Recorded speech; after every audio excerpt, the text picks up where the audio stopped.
Hello everybody, welcome to My Peak, and today we're going to talk about 6 foods that fight the flu. Yes.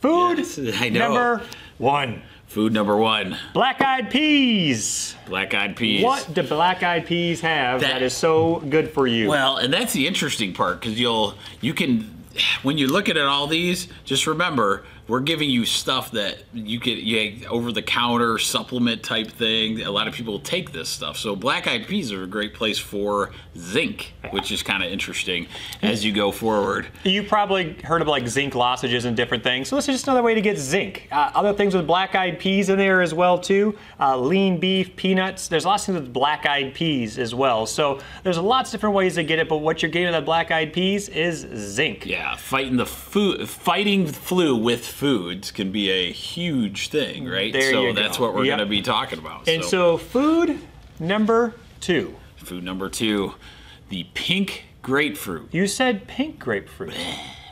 Yeah, You didn't say pale grapefruit. Do you know why you didn't say pale? I don't know why. Why would you? Well, because the pale grapefruit the pink has double the amount. I don't know what the heck I'm trying to say with pale. The pink has double the amount. So the pink grapefruit actually has double the amount of vitamin C. Okay. And we've probably heard that a few times in our life of being good for fighting the flu, right? Mm-hmm. But it actually has double the amount. And of course, we can then go to lemons and strawberries and oranges and yada, yada, yadas for vitamin C. Exactly. But you're going to get your vitamin C. But pink grapefruit is a wonderful source of vitamin C. Yeah, and it's probably not a good way to eat it the way I used to, because back when all of us kids were picky, we would just pour sugar on the top of it. Yeah. I'd probably take away from the idea, because sugar is kind of a bad thing for flu. Well, so just remember that. Don't just dump a bunch of sugar on top of that half, right?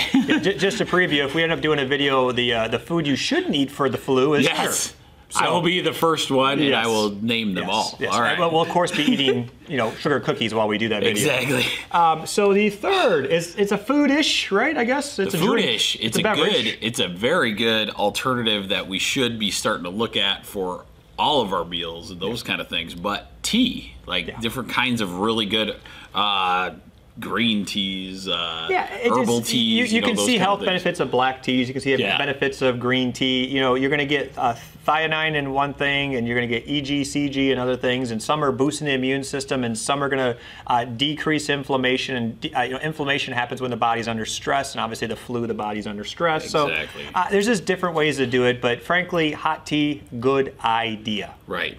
And think about this as an alternative. In flu season, one of the worst things for us, we just talked about it, is sugar. So what is pop?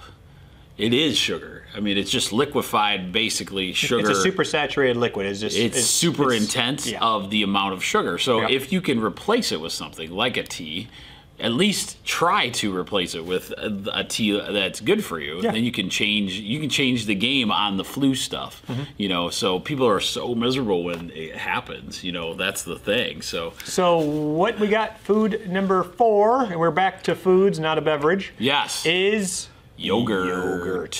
Yogurt is delicious. If you are watching this, you probably have a glimpse of health thoughts already going through your head. Mm-hmm. And of course, what is a wonderful health thought is probiotics. And that's what yogurt's getting us. Yep. Probiotics.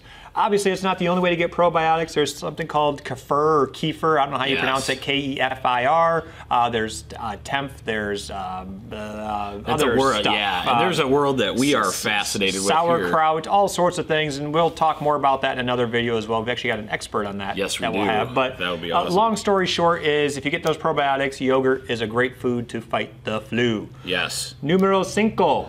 Almonds. Almonds. That was an interesting one. Yeah. You wouldn't think that. You wouldn't. But almonds obviously has a health benefit. What specific supplement side of almonds is the good thing for flu? It's vitamin E. Vitamin which is interesting. E. Yeah. E. Is that E or E? Right. I think.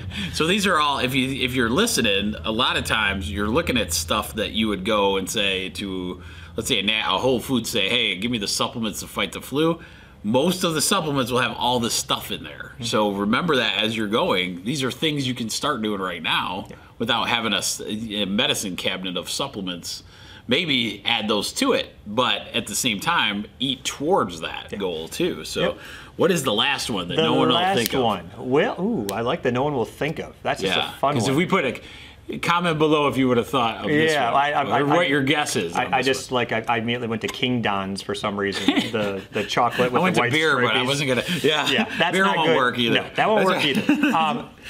It is on Frosty's nose. It is Frosty's, not on Frosty's nose. Yes. Olaf's nose as well. He's probably more popular of a snowman at this stage of our frozen world. He is. But it is carrots. Carrots are Carrots fantastic. are great. Carrots, we always think of, good for your eyes because of the beta carotene. Well, guess what? That's also good to fight the flu, to fight viruses. Yeah, and that once you start taking all 6, do you have to eat all 6 to get any kind of benefit? No, right? So you don't have to go crazy, but starting to add these things at those times. Yeah, you can also do sweet potatoes, green leafy vegetables. Those are loaded with berry carotene as well too. Yeah. But this is obviously called 6 foods that fight the flu. Yes. But in saying that, there's the number one thing we should all be doing to fight the flu is water. Yes. Yes. Yeah. So that's your bonus. So we can call this 6 plus 1 if you want. 6 plus 1. Yeah. If you drink your water like you're supposed to, especially in our colder climate, you're going to notice a massive difference in let's say you get the flu, but it lasts 2 days. Those kind of things. So it has a lot to do with either prevention or just limiting that flu from ruining your world like it has. It just gets the junk through the system quicker. That's as simple as that. Helps you eliminate crap, and so it's a good thing. The old joke, flu being a virus, the old joke is if you treat a flu, it's going to last about a week. If you don't treat a flu, it's going to last about 7 days.